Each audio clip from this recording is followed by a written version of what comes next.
Kozhikode പേരാമ്പ്രയിൽ bus ഇടിച്ച് വിദ്യാർത്ഥി മരിച്ചതിൽ ഇന്നും വ്യാപക പ്രതിഷേധം. സബാർട്ടി ഓഫീസിലേക്ക് ഡിവൈഎഫ്ഐ, എസ്എഫ്ഐ, യൂത്ത് ലീഗ് പ്രവർത്തകർ ഒരേ സമയം പ്രതിഷേധം നടത്തി. യൂത്ത് ലീഗ്, ഡിവൈഎഫ്ഐ പ്രവർത്തകർ തമ്മിൽ ഉന്തും തള്ളുമുണ്ടായി. ഇപ്പോഴും പ്രതിഷേധ പ്രകടനം നടക്കുകയാണ്.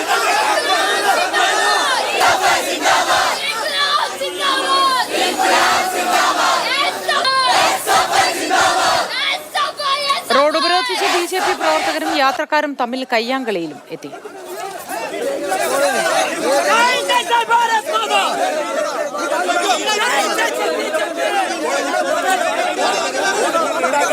വിവരങ്ങളുമായി രാഹുൽ കെ വി ചേരുന്നു. രാഹുൽ, ഇപ്പോഴും പ്രതിഷേധമാണോ?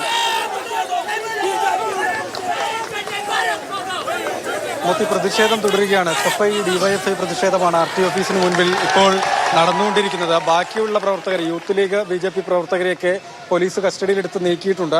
എസ്എഫ്ഐ പ്രവർത്തകരെ കസ്റ്റഡിയിലെടുക്കാനുള്ള നീക്കം പ്രവർത്തകർ ചെറുക്കുകയും പോലീസുമായുള്ള ഉന്തും തള്ളിലും അവസാനിക്കുകയും ചെയ്തു. അതിനുശേഷം ഇപ്പോൾ ഏതായാലും നേതാക്കൾ ഇവിടെ സംസാരിച്ചുകൊണ്ടിരിക്കുകയാണ്. യൂത്ത് കോൺഗ്രസ് ആണ് ഇന്ന് ആദ്യം പ്രതിഷേധവുമായി എത്തിയത്. അവർ ബസ് തടഞ്ഞു. കുറ്റ്യാടി കോഴിക്കോട് റൂട്ടിൽ ഇന്ന് ബസ് സർവീസുകൾ ഇല്ലായിരുന്നു. ആകെ ഒരു ബസ് മാത്രമാണ് സർവീസ് നടത്തിയത്. നിറയെ യാത്രക്കാരുമായി വന്ന ആ ബസ് ബസ് സ്റ്റാൻഡിന് അടുത്ത് വെച്ച് തന്നെ തടയുകയായിരുന്നു.